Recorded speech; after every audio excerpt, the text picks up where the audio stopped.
Muy buenas tardes y bienvenidos a la Escuela Diocesana de Oración.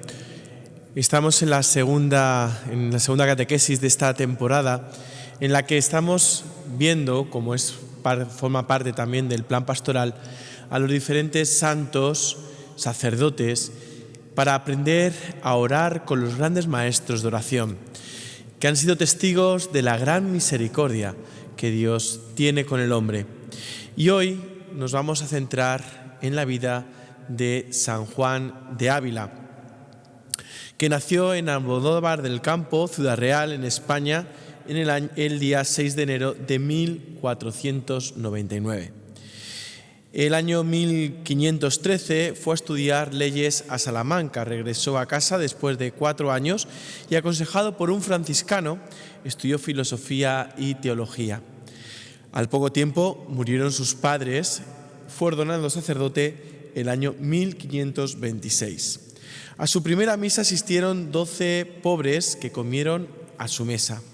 El padre Juan de Ávila repartió sus bienes a los pobres y se entregó a la oración y a la enseñanza del catecismo.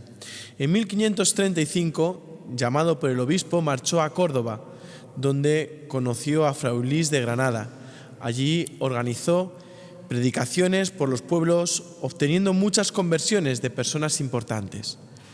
Dedicó también mucho tiempo al clero, para quien fundó centros de estudios como los colegios de San Pelagio y el de la Asunción. Lo que ahora conocemos como los seminarios diocesanos es ahí donde comienza y es una gran aportación a la Iglesia universal y a la formación del clero. Al año siguiente se desplazó a Granada, a donde fue llamado para ayudar al obispo Gaspar en la fundación de la universidad. En esa ciudad tuvo lugar la conversión de San Juan de Dios, quien, después de haber escuchado la predicación del padre Juan de Ávila, se decidió a dedicar su vida a los pobres, enfermos y los menos apreciados por la sociedad. El grupo sacerdotal de Juan de Ávila se formó en Granada hacia el año 1537. Los sacerdotes operarios que se dedicaban a la predicación vivían en comunidad bajo la obediencia del maestro de Ávila. Él les aconsejaba robustecer su vida interior y recibir frecuentemente la confesión y la comunión, hacer 2 horas de oración por la mañana y por la tarde y estudiar el Nuevo Testamento. Una de las virtudes principales del padre Juan de Ávila fue su gran amor a la Eucaristía. Ya enfermo, quiso ir a celebrar misa a la ermita, pero por el camino se sintió imposibilitado. Entonces el Señor se le apareció en figura de peregrino y le animó a llegar hasta la meta.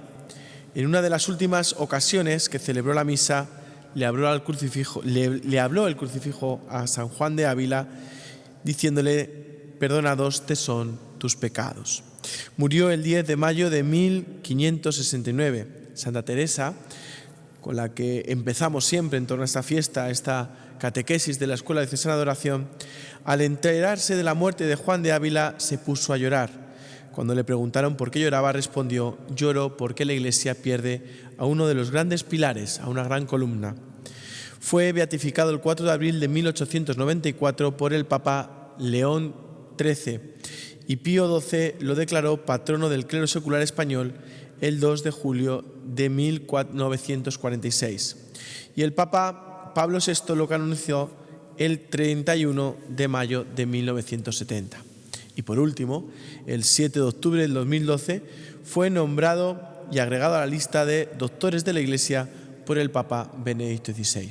Escuchemos atentamente las palabras y la catequesis de nuestro arzobispo en el día de hoy. Delante de Jesucristo presente en la Eucaristía, en nuestra adoración perpetua aquí en la Capilla de la Inmaculada, este año estamos meditando aprender a orar orando en nuestra Escuela Diocesana de Oración con los grandes maestros también de espiritualidad, pero como estamos en el año sacerdotal, por lo tanto estamos meditando Testigos de la Misericordia Divina, que es el lema, veíamos el sábado pasado la figura colosal del santo cura de Ars, que es patrono del clero secular del mundo. Y hoy vamos a ver la figura también colosal de San Juan de Ávila. San Juan de Ávila, que como sabéis es el patrono del clero secular español. A mí siempre me ha fascinado la figura de San Juan de Ávila por muchas razones, ¿no? Él vive en el siglo XVI, por tanto en un siglo de santos, de místicos, de doctores de la Iglesia. Si enumeramos los santos que en esos momentos coincidieron, pues no paramos.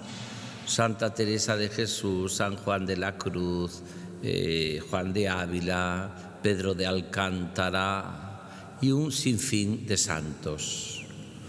O sea, realmente podríamos decir, el siglo de oro de los santos en España, siglo XVI. Y ahí aparece como luz propia este hombre, San Juan de Ávila, que ya nos han dicho en la introducción toda su pequeña biografía y que yo voy a tratar de explicar con esta sencilla plegaria. San Juan de Ávila, patrono del clero secular español, enséñanos a orar. Es muy hermoso el objetivo de nuestra escuela diocesana de oración, seguido por miles y miles y miles de personas en todo el mundo. Y digo que es muy hermoso porque lo que pretendemos es que nos enseñen a orar, porque como dice San Pablo, a orar estamos aprendiendo siempre. Nadie sabe orar, nadie tiene ya absolutamente todos los elementos para poder decir que su oración es una oración completa cristiana, ¿no? Y fijándome en la figura de San Juan de Ávila, vamos, como hacemos siempre en nuestro esquema, como a tres realidades que creo que fue las que enseñó San Juan de Ávila. A la luz de esto, nosotros volvemos a repetir que no explicamos la espiritualidad del santo, sino cómo oraba el santo para que nos enseñe a orar y qué claves daba San Juan de Ávila para la oración. Primero podríamos decir, San Juan de Ávila nos enseña que toda oración cristiana es escucha.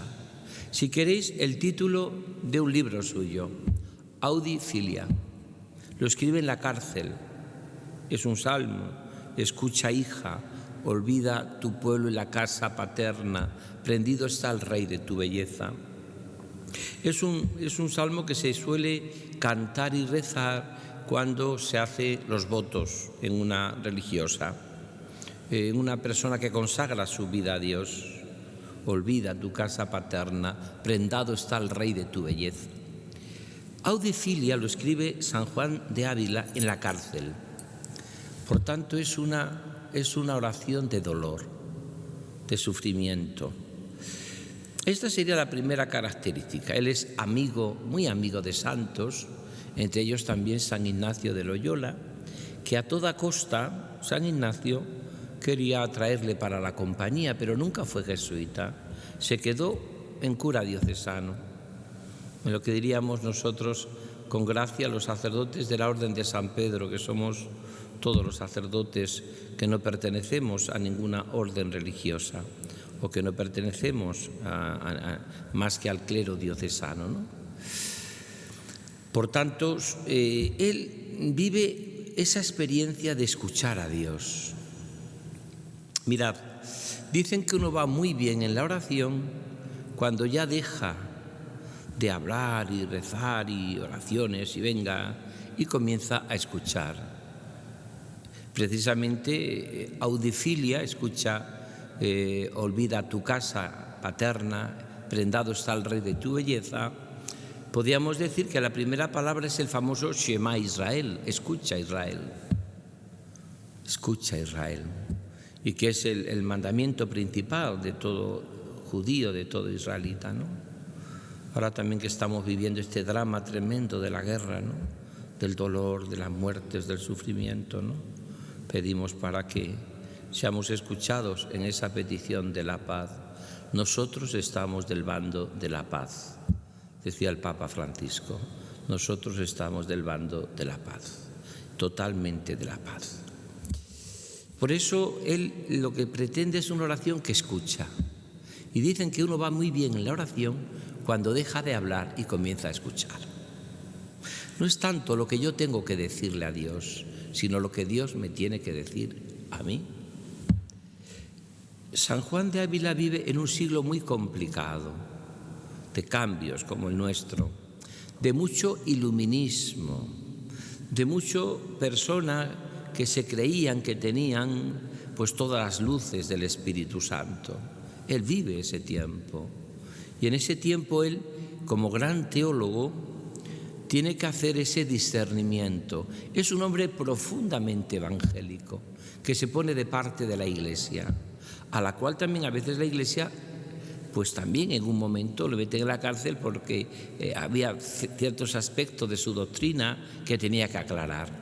Y por eso él también, fundamentalmente, porque era un santo, pero un santo, vamos, reconocido por todos. Le consulta Pedro de Alcántara, Teresa de Jesús, Ignacio de Loyola, le llaman el apóstol de Andalucía, como vamos a escuchar el último cántico, pero también el apóstol de Extremadura, llega hasta Zafra, predica todos los pueblos, y eso que viene de su pueblo querido, como él dice, ¿no? Es decir, por eso es importantísimo también que nosotros descubramos esta realidad, ¿no? Que la descubramos, ¿no? Y es que él es un hombre que está a la escucha de Dios. ¿Qué nos quiere decir Dios? Es lo que podemos preguntarle nosotros ante esta experiencia que estamos viviendo en estos últimos años ya tan conflictivos y tan difíciles, incluso para toda la humanidad. Pensamos que la guerra se iba a centrar en 2 o 3 y ahora vemos que se extiende, que no sabemos, como pasó con la pandemia, como pasa con tantas catástrofes. Es una generación que se tiene que acostumbrar a vivir de sobresalto, a vivir qué nos está diciendo Dios en estos momentos. Y eso se lo preguntaba. Escucha, escucha. Es decir, ese es el planteamiento precioso que hace nuestro querido San Juan de Ávila. Escucha, hija, escucha, prendado está el Rey de tu belleza. El Señor nos quiere. Mirad, el gran drama que tenemos nosotros es que no acabamos de creernos que Dios nos ama. Y Dios nos ama primero porque nos ha creado y nos ha llamado a la vida. Estar ya viviendo ya es un don, es un regalo. Somos de los millones y millones de posibles que podían haber nacido. Nosotros hemos nacido, vivimos. El vivir ya es un don. La vida hay que estrenarla, hay que celebrarla. Pero luego está también el gran don en nuestra vida de ser cristiano, del bautismo, que es incluso después de la vida. El gran don es la vida. Y Dios nos da la vida para que la vivamos a tope. Y eso es algo que se va viviendo en la oración diaria. Cuando uno ora, la oración, la vida se convierte no vivida en blanco y negro, sino en el color de la esperanza. Y cuando uno reza y ora, descubre también la vocación, no solamente la vocación de que soy creado, por lo tanto amado por Dios, ser llamado significa ser amado, sino que he sido llamado al bautismo, que es una llamada de Dios, soy cristiano. Y luego la otra vocación que todos tenemos, sea sacerdotal, sea de vida consagrada o sea incluso al matrimonio. Dios nos ha dado también una vocación a la santidad. Por tanto, es una llamada. ¿Y qué habla San Juan de Ávila? Ponerse a esa escucha. Fijaros, él se pone que cuando canta misa, como pasa actualmente en los que se ordenan de sacerdote, ¿no? Me acuerdo con el tiempo de don Marcelo, él nos insistía mucho a todos que no nos gastásemos mucho dinero en comilonas, en comidas, cuando nos ordenábamos de sacerdote o cuando cantábamos misas, que fuésemos muy austeros, muy pobres. Lo decía don Marcelo, que estamos recordando ahora un seminario nuevo y libre, ¿no?, que le escribió, esa carta pastoral que hace 50 años. Y es precioso porque San Juan de Ávila celebra su primera misa e invita a 12 pobres. Y se sienta él con 12 pobres a la mesa y come. ¿Qué vamos a hacer también nosotros? ahora dentro de muy poquito, cuando celebremos la Jornada del Pobre, que el Papa Francisco nos lleva muchos años invitándonos a celebrar y que ya celebrábamos el año pasado después de la pandemia y volvemos este año, ¿no? Pues algo parecido hizo Juan de Ávila, pero con 12 como signo del Evangelio, ¿no? Como signo de los 12 que siguen a Jesús, ¿no? Él no se le ocurre otra cosa que celebrar su primera misa invitando a comer a 12 pobres. Y como gestos de esos tiene a montones, ¿no? Él dice que nunca comenzaba a predicar si antes no había pasado largas horas de la noche rezando. Largas horas de la noche, como hacéis aquí también en la adoración perpetua toda la noche, muchos de vosotros. Pero lo hacía preciosamente porque él estaba convencido y estaba cada vez más convencido de algo precioso para nuestra vida. Y es que como no estemos unidos a Cristo a través de la oración, nuestra vida es estéril. Sin mí nada podéis hacer.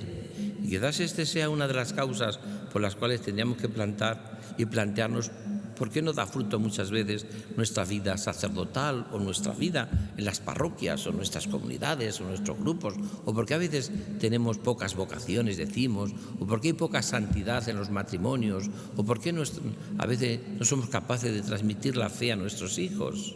Tendríamos que plantearnos si estamos profundamente unidos a Cristo, porque mirad, si estamos unidos al Señor, al amor de los amores, veamos o no veamos, nos dirá Juan de Ávila, nuestra vida da fruto, y fruto abundante. Y si uno se pone a la escucha, su vida es profundamente fructuosa, sin lugar a dudas. Segundo, porque luego quiero leer el comentario que tiene él precioso y que leemos el día 10 de mayo, que es la fiesta de San Juan de Ávila. Segundo, no solamente es audifilia, escucha hija. La segunda clave es que él tiene el tratado del amor de Dios. Curiosamente, San Juan de Ávila, en la época de la Reforma protestante, en la época de convulsiones, en la época de problemas, pues algo parecido a lo que hizo Benedicto XVI también. Deus caritas, Dios es amor. Él tiene ese tratado del amor de Dios. ¿Por qué recurre a este tratado del amor de Dios?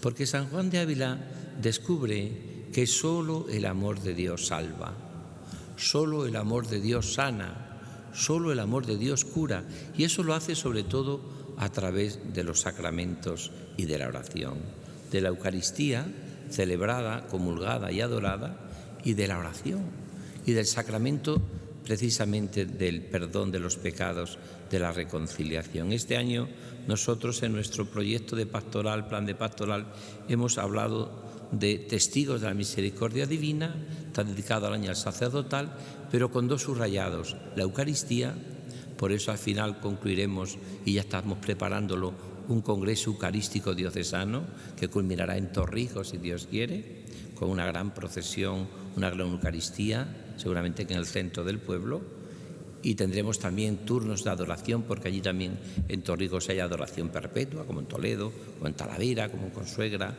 como ya en Madridejos y en tantos sitios de la diócesis tenemos adoración perpetua. Y también, y esto es precioso para nuestra vida, él descubre que mientras que el hombre no se descubra amado de Dios, no hay santidad. Y eso se descubre sobre todo en la oración, en el trato personal con Jesús. Mirad, ¿cómo se enlaza la amistad? ¿Cómo nos hacemos amigos? Con encuentros. Si no, no hay amistad. Y con la persona que te encontraste como amigo, han pasado a veces los años, te vuelves a encontrar con ellos, que nos pasa muchas veces, ¿no? Te vuelves a encontrar con esta persona y vuelve otra vez con toda normalidad a vivirse esa preciosa amistad, ¿no? Pero es hace 4 años que no te veo, que no nos vemos, pero los encuentros han dado pie a una amistad que se mantiene en el tiempo. A mí me pasa con muchos amigos, que hace años que no les veo, nos volvemos a ver y volvemos a hablar de las cosas como si fuesen ayer. ¿Te acuerdas ayer? Porque la amistad ha dejado una memoria continua de amistad y de amigo. Por eso yo creo que esta es la segunda clave que tiene y que podíamos titular también por una gran de los textos más importantes de este hombre, que son el Tratado del Amor de Dios, que aconsejo que lo leáis todo, como sus cartas. Labat publicó sus obras completas. Sabéis que San Juan de Ávila es doctor de la Iglesia, de los últimos doctores de la Iglesia. También es Teresita de Lisieux, que sabéis que hace poco el Papa ha escrito una exhortación sobre la confianza en Teresita de Lisieux. Una cosa preciosa que el Papa no ha escrito una carta como ha escrito a todos los santos, es una exhortación, como solamente lo hizo con San José. El Papa lo hizo con Teresita de Lisieux. Pero Juan de Ávila es doctor de la Iglesia. ¿Qué significa que es doctor de la Iglesia? Pues que su doctrina es una doctrina segura y que enlaza con lo mejor de la Escritura, de la tradición viva de la Iglesia y del magisterio, de lo que nos han enseñado los papas y la Iglesia. Por tanto, tratado del amor de Dios, es decir, él, y lo demuestra porque se dedica a lo que prácticamente deberían dedicarse también muchísimos sacerdotes, a ser pastores, pero también a dedicar tiempo a las almas, al confesionario, a la dirección espiritual. Él dedicaba muchas horas a dirigir almas, de tal manera que él lo hace porque ha encontrado un texto del Evangelio de Juan que a mí también me conmueve mucho, ¿no? que es de Jesús. El buen pastor conoce a las ovejas y las ovejas le conocen de uno en uno. Por eso cuando habla de que el buen pastor conoce a las ovejas, tenemos que pensar, si habéis visto en Tierra Santa, que hemos ido tantísimas veces, hemos visto, por ejemplo, cómo van los beduinos, los pastores allá. No es que lleven la oveja a hombros, a veces puede ser que sí, pero cuando son muy pequeñitas, las ovejas son pequeñitas, claro, no pueden llevarlo al hombro porque no la abarca. Entonces lo que hacen es la llevan aquí. Y la ovejita no le quita la mirada al dueño. Y ahí es donde se basa Jesús. El buen pastor conoce a sus ovejas y sus ovejas le conocen, se deben al pastor. De verdad que le conocen al pastor. Y esto deberíamos los sacerdotes, porque mirad, eso ocurre mucho en la oración. La vida de oración va dando lugar a un conocimiento de Jesús, que es impresionante, ¿no? Porque en ese conocimiento de Jesús que tenemos todos, ¿no? Pues hace que yo le conozca y me conozca, porque mirad, la amistad, no hay amistad mientras que no hay conocimiento mutuo. A mí me hace mucha gracia cuando a veces los jóvenes dicen, me acuerdo cuando en mi época con el Papa Juan Pablo II, Juan Pablo II es mi amigo, Juan Pablo, amigo, te quiere todo el mundo, Juan Pablo, mi amigo. O ahora que te dicen de un cantante de moda, o de un futbolista, o de una futbolista, dice, esta es mi amiga, mi amigo. Y yo le digo, ¿pero cómo va a ser tu amigo? Si no sabe ni que tú existes, o sabe que existes. Ah, no me conoce. Como dice que es tu amigo. Dile que eres admiradora suya, pero amigo no. Porque para que haya amistad, tiene que haber conocimiento mutuo. Si no, no hay amistad. Es la amistad, el trato personal con el amor de Dios el que te hace su amigo. Yo conozco mis ovejas y mis ovejas me conocen. Este que dice que Juan Pablo II es su amigo, o este futbolista, o esta cantante, o este cantante, puede decir que admira a ese cantante. Pero no será su amigo mientras que vayas al Vaticano y conozcas al Papa y le trates y un día te diga cuando vas a una audiencia, ven para acá, Francisco, ven para acá. Me conoces, somos amigos, claro, pero si no, no somos amigos. Soy admirador. Hay gente que es admiradora de Cristo, pero no es amiga de Cristo, porque no le conoce, no trata personalmente con Jesús. Esto le pasó a Jacques Loes, este dominico belga que da ejercicios espirituales al Papa Pablo VI. Yo he leído algunos libros suyos, el libro creo que se titula Retiro en el Vaticano, ¿no? O eso lo hizo, es un libro creo que de Guayón, que también dio ejercicios a Pablo VI. Bueno, Papa Pablo VI le encantaban la espiritualidad francesa y siempre solía llevar a este tipo de sacerdotes, ¿no? Que estaban muy comprometidos en el servicio a los pobres, al mundo obrero, al mundo de los trabajadores, ¿no? Y ya le dio ejercicios, ¿no? Que son muy bonitos, ¿no? Y él cuenta también, en uno de sus libros cuenta pues que una vez él daba las famosas, en la televisión francesa, daba unas conferencias Él estaba en Marsella trabajando y dice que un día que había hablado del amor de Dios, pues como no se le cae de la boca este amor de Dios también a Juan de Ávila. Dice que se le acercó una marsellesita, dice él con mucha gracia. Dice que tenía unos pendientes que pesaban más que ella y estaba delgadita, y que le dijo al padre Yasloe: que sepa, padre, que me ha gustado su charla ayer de la televisión francesa, pero que sepa, y le decía así, que yo hablo con Dios de tú a tú. Vuelvo a repetirle, que yo hablo con Dios de tú a tú. Y le dice Yasloe: pobrecita, decir que habla con Dios de tú a tú. Con Dios no se habla de tú a tú. Con Dios se habla de amigo a amigo, que es mucho más que de tú a tú, de amigo a amigo. Porque eso es eso desde Moisés. Desde Moisés. Moisés hablaba con Dios cara a cara, como habla un hombre con su amigo, dice el Éxodo. Cuando, si Dios quiere, un año en nuestra escuela diocesana de oración, que probablemente es el año próximo, dediquemos a los grandes maestros de oración de la Biblia, y hablemos de Abraham, de Moisés, de Jacob, de David, todos los grandes orantes de la Biblia, de Jeremías, de Isaías, pues segurísimamente que aparecerá esta idea, ¿no? Moisés hablaba con Dios cara a cara, como habla un hombre con su amigo.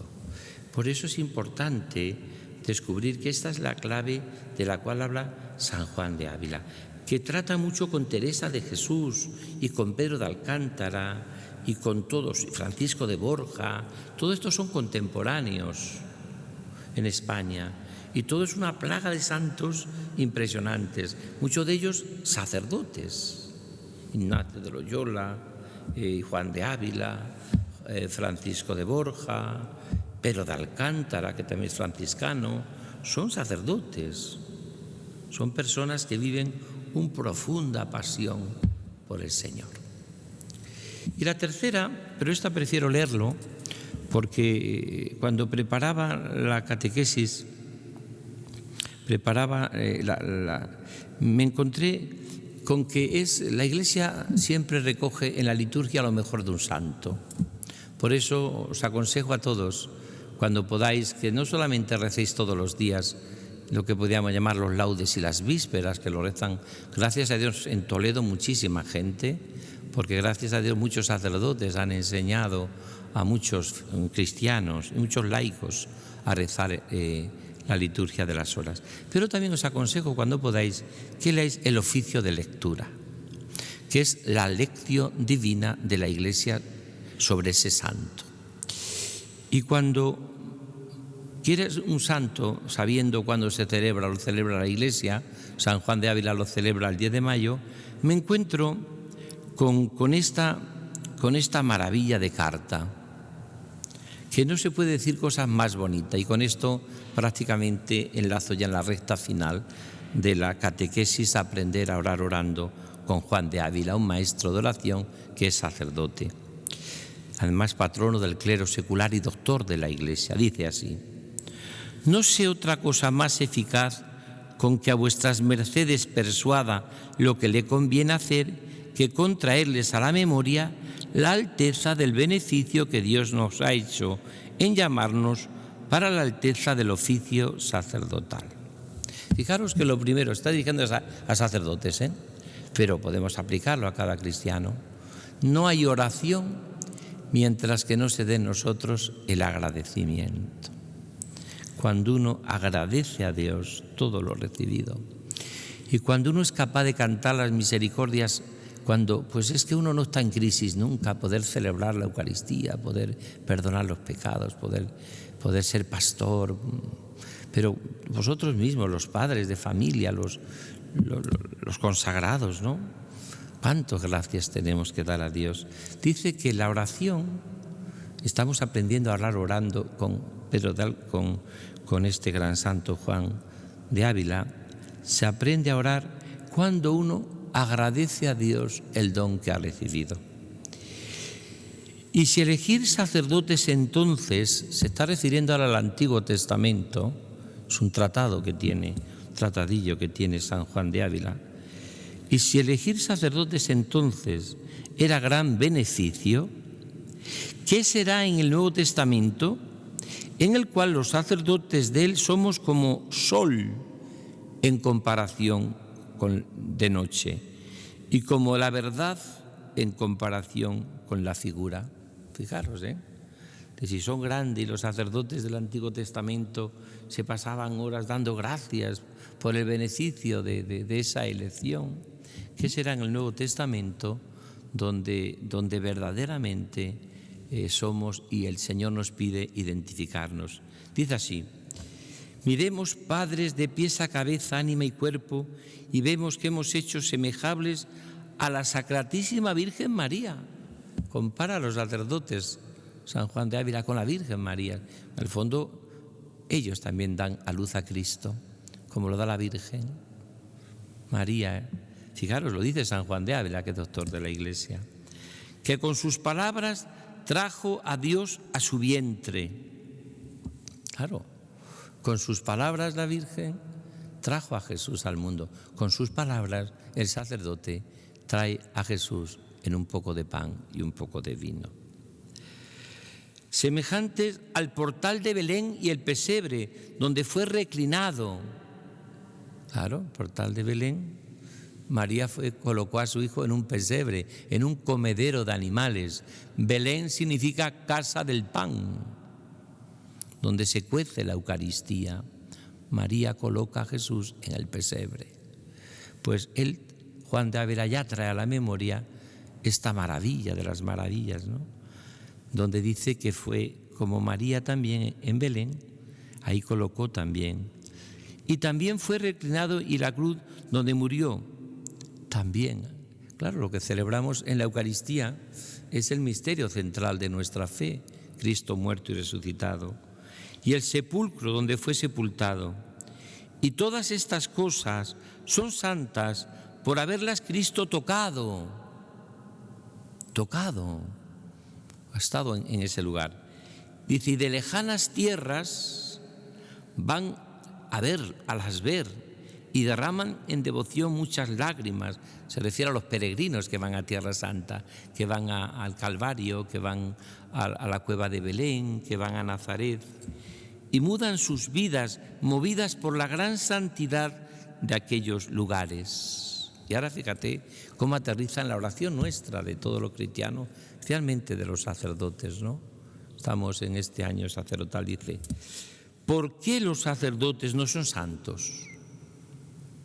Pues es lugar, fijaros, el sacerdote, lugar donde Dios viene glorioso, inmortal, inefable, y como no vino en los otros lugares.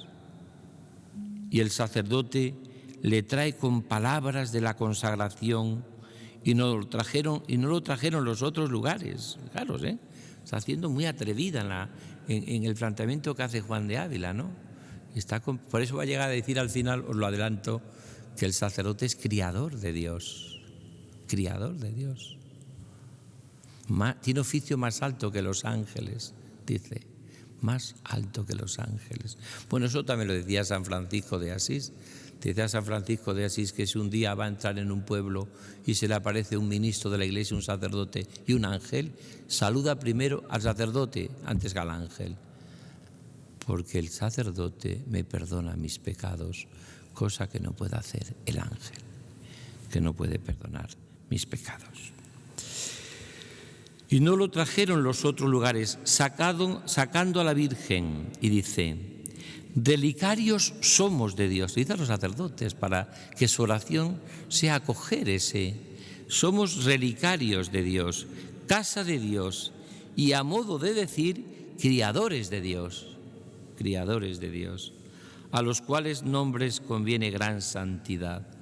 Por eso el sacerdote y nosotros que recibimos a Jesús en la Eucaristía o en el perdón de los pecados, ¿no? Tenemos que ser hombres y mujeres, todos los cristianos, de mucha oración, y los sacerdotes tienen que ser relicarios de Dios. Es decir, fijaros, la Madre Teresa de Calcuta dice que santas tienen que ser las manos del sacerdote que toca a Jesús y los ojos del sacerdote que están contemplando, el que más cerca contempla a Jesús. y los pensamientos y la boca y el corazón. ¿Qué santos tienen que ser? Lo decía la Madre Teresa de Calcuta, las manos y el corazón y todo lo que significa, ¿no? Por eso dice que conviene, y por eso, como el sacerdote no tenga una gran vida de oración, es muy difícil que alcance la santidad. ¿Por qué? Porque la santidad forma parte de un enamoramiento profundo de Cristo que te lleva a caer en la cuenta de que eres relicario de Dios. Le escuchaba decir un día a un sacerdote muy santo que por eso el sacerdote es in eternum, para siempre. Dice, porque probablemente ningún sacerdote se entera en la tierra la grandeza de su sacerdocio. Necesitaremos una eternidad para enterarnos de la grandeza de nuestro sacerdocio. Esto, padres, es ser sacerdotes que amansen a Dios cuando estuviera ahí enojado con su pueblo. Qué bonito, ¿eh? Lo veíamos el sábado pasado con el cura de Ars, cuando oraba pegando la cabeza en el sagrario y le decía el cura de Ars en Ars: Señor, convierta a mi pueblo. Si llevas cuenta de los delitos, Señor, ¿quién podrá resistir? Pero de ti procede el perdón, y así infunde respeto. Fijaros, dice la palabra: no estés enojado. En los pueblos, cuando llegaba la Semana Santa, y todavía se canta mucho esa canción, ¿no? Perdona, perdona a tu pueblo, Señor. Perdona, perdona a tu pueblo. No estés eternamente enojado. Utiliza la palabra San Juan de Ávila, que el sacerdote debe amansar a Dios cuando esté el Señor enojado contra su pueblo. Y dice así, fijaros, que tenga experiencia, audicilia, que es que Dios le escucha, experiencia, tratado del amor de Dios, que tenga experiencia, que Dios oye sus oraciones y les da lo que piden, y tengan tanta familiaridad con Él, que tengan virtudes más que de hombres, y pongan admiración a los que lo vieren, hombres celestiales o ángeles terrenales, y aun si pudieran ser mejor que ellos. Y fijaros lo que dice: pues tienen los sacerdotes oficio más alto que los ángeles. Increíble, ¿verdad? Las cosas que nos perdemos cuando no somos capaces en nuestra vida de meditar y de acercarnos al misterio de lo que somos, ¿no? De lo que vivimos. Cuando no somos capaces nosotros muchas veces de vivir esto que nos ha dicho hoy el apóstol de Andalucía, San Juan de Ávila, el hombre que creyó en el amor de Dios, que cuando pasaba por todos los pueblos convertía a todo el mundo. A veces decían las crónicas: hoy ha estado el maestro de Ávila. El maestro de Ávila ha pasado y por este pueblo, y todos se han confesado, todos han recibido a Jesús, todos se han convertido. O a veces decían: resistieron algunos, pero ya caerán. Era un hombre que por donde pasaba, era como San Pablo, arrasaba, ¿no? Arrasaba, ¿no? Pues vamos a pedirle al Señor que nos dé esa fuerza y ese gozo y esa alegría y esa esperanza, ¿no? Y para que también nosotros seamos hombres y mujeres de oración. Mirad, quien pierde la vida de oración, se pierde a Jesucristo vivo, que es lo mejor de la vida. No se entera de nada. No se entera de nada. Por eso es como el sacerdote, cuando no tiene una profunda vida de oración, es muy fácil que caiga en ser un funcionario. Y como decía el poeta León Felipe, lo peor que puede haber son los que se acostumbran al oficio que hacen, porque son funcionarios. Decía, citando León Felipe, a los enterradores de muertos, que el enterrador se ha acostumbrado a enterrar, que ya no le afecta el entierro de nadie, ¿no? Y a recitar las oraciones como papagayos, ¿no? Cuando una persona vive algo y es profundo y tiene una profunda vida de oración, entonces su vida se transforma. Para eso se requiere pasar muchas horas con el Señor. San Juan de la Cruz, al que ya vimos el año pasado, San Juan de la Cruz dice que muchos hombres y mujeres, incluso muchos sacerdotes, les gustaría tener la profundidad que tiene el místico, el hombre orante. la paz que transmite, pero no quieren pasar horas y horas delante del Señor aburrido y por lo tanto no lo consiguen. Porque a orar se aprende orando, a caminar se aprende caminando, a amar se aprende amando, a nadar se aprende nadando, no hay otra vía.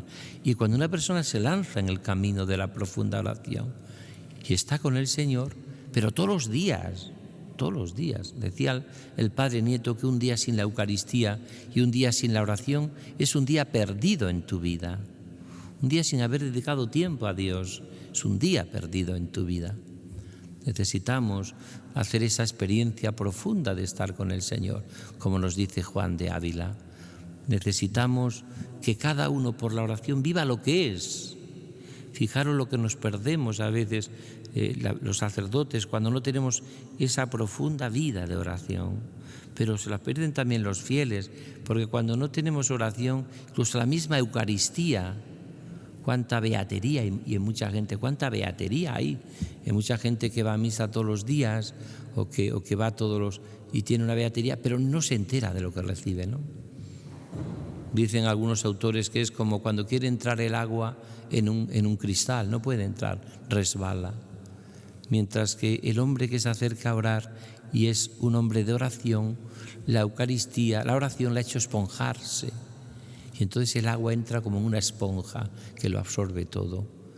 Por eso la oración, cuando lleva la Eucaristía cuando se hace con una vida de oración, el alma se esponja y absorbe todos los beneficios del amor de Dios. Necesitamos, hermanos, una y otra vez vivir esta experiencia tan profunda que nos enseña el apóstol de Andalucía, el doctor de la Iglesia, San Juan de Ávila, el que escribió cosas tan hermosas como Audifilia, como cientos de cartas, como tratados sacerdotales, que estuvo también en el Concilio de Trento como perito del concilio, que reformó al clero, que sirvió a los pobres y que hizo una labor de reforma en la Iglesia única, como han hecho siempre los santos, porque solo son ellos, los santos, los que nos sacan de todas las crisis.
La semana pasada escuchábamos el testimonio de don Javier Salazar, un sacerdote de nuestra diócesis que nos mostraba cómo ha podido abrazar la cruz y eso le ha ayudado a adentrarse más en la vida sacerdotal y en la entrega a Cristo hostia.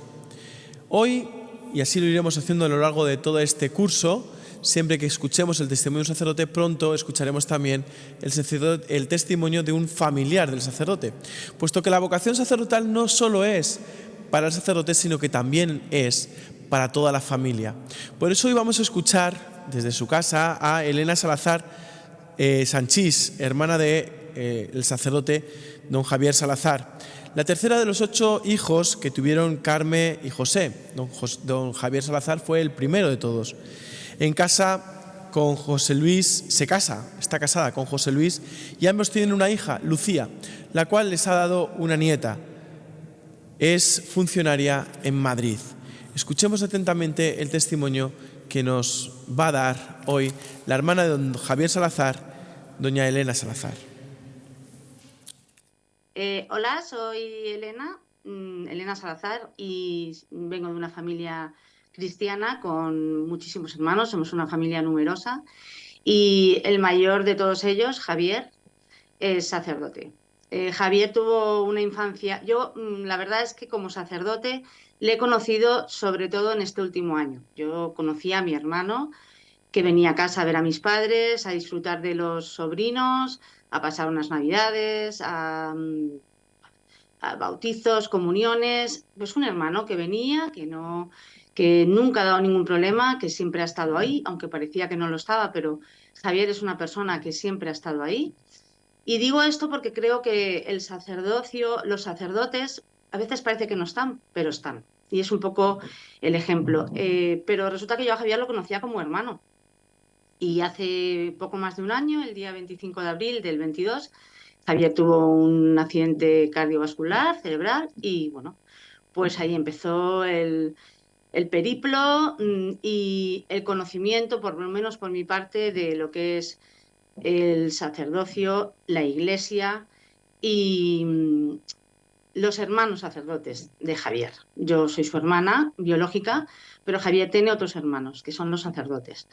Durante el tiempo que estuvo ingresado, que fue más de un mes, intentando vivir, porque primero nos dijeron que no iba a vivir, luego nos dijeron que se quedaría vegetal y que todo eso si se producía un milagro. Bueno, pues está claro que el milagro se produjo. Y durante todo ese tiempo yo iba todas las tardes a Toledo, como podía, cuando podía, y sobre todo porque soy la más cercana a él en distancia. Los demás hermanos viven fuera de Madrid.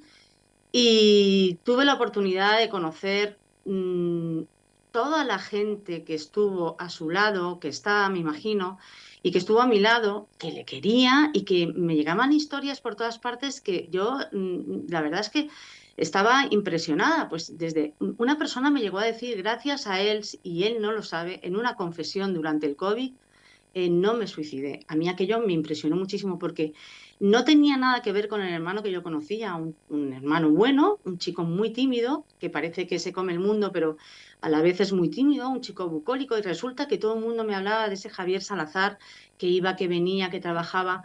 El sacerdote está sobre, a ver cómo lo explico, tiene muchísima labor, no paran desde que se levantan hasta que se acuestan. Yo estaba impresionada de todo lo que mi hermano hacía a lo largo de todo el día, cómo me iban contando todos sus amigos, todos los sacerdotes de distintas congregaciones, conocía muchísima gente. Y bueno, ¿qué he aprendido de los sacerdotes? Porque he conocido a la iglesia, una iglesia que yo había dejado de digámoslo así, visitar, porque, bueno, pues las cosas que pasan, ¿no? Sigues tu vida, te dejas un poco, te dejas llevar por las noticias, por las influencias, y de repente pues dejas de, digámoslo así, de ser practicante. Entonces de repente empecé a volver a conocer la iglesia gracias a los sacerdotes. Pero no como sacerdotes, sino como personas. Esas personas que tienen sus propios problemas y que da igual lo que estén pasando ese día, cómo estén sus padres, cómo esté un sobrino, si acaba de enterrar a una persona que quería, si ha podido llegar al bautizo o no, si está enfermo o no, esa persona tiene que seguir todo el día demostrando que Dios existe y que existe a través de ellos. Yo conocí muchísimas partes del sacerdocio que no conocía, que no sabía que existía, como la humildad, gente que me ayudó, sacerdotes que me ayudaron con los papeles, otros se atrevieron incluso a darme un abrazo, me escucharon, me confesaron, me animaron. Bueno, esto a mi hermano, por supuesto, todo el tiempo. Entonces, yo he aprendido muchísimo del sacerdocio. Creo que de los sacerdotes, creo que tienen una labor importantísima, dificilísima, sobre todo en los tiempos que corren ahora, y que no los valoramos como deben. Gracias a lo que ha pasado, seguramente pues, bueno, ha sido un milagro triple, o no sé cómo decirlo ya, porque no fue que Javier viviera, que Javier sea capaz de ser autónomo ahora, pese a que se ha quedado con poca visión. Es que yo he conocido una parte de la Iglesia que había olvidado, o que quizá nunca la conocía, nunca me la explicaron como tal. ¿Por qué? Porque he vivido con esa parte de la Iglesia durante muchos meses y me han ayudado muchísimo. Solamente espero y deseo que más gente como yo, de a pie, tenga la suerte de poder conocer a lo que es de verdad los sacerdotes, la labor que tienen, lo dificilísimo que es, y que, bueno, que ojalá tengan esa suerte, ojalá la tengan, porque yo para mí hay un antes y un después del accidente cerebral de Javier, del ictus, y doy gracias a Dios de haber podido conocer esta parte del sacerdocio, porque de hecho ahora mismo respeto muchísimo más a mi hermano, no como hermano, sino como sacerdote. Y lo que sí he aprendido es que detrás de todas estas personas vemos, pues eso, lo que acabo de decir, que son personas que tienen dificultades, que luchan muchísimo, que no lo tienen nada fácil. Y lo que he aprendido, y para esto finalmente acabo, es que todas las noches me acuerdo de ellos, todas las noches rezo por ellos, porque lo necesitan, porque hay pocas vocaciones, porque las que hay lo tienen muy difícil, y creo que igual que ellos se preocupan de nosotros, no debemos olvidarnos que ellos también nos necesitan.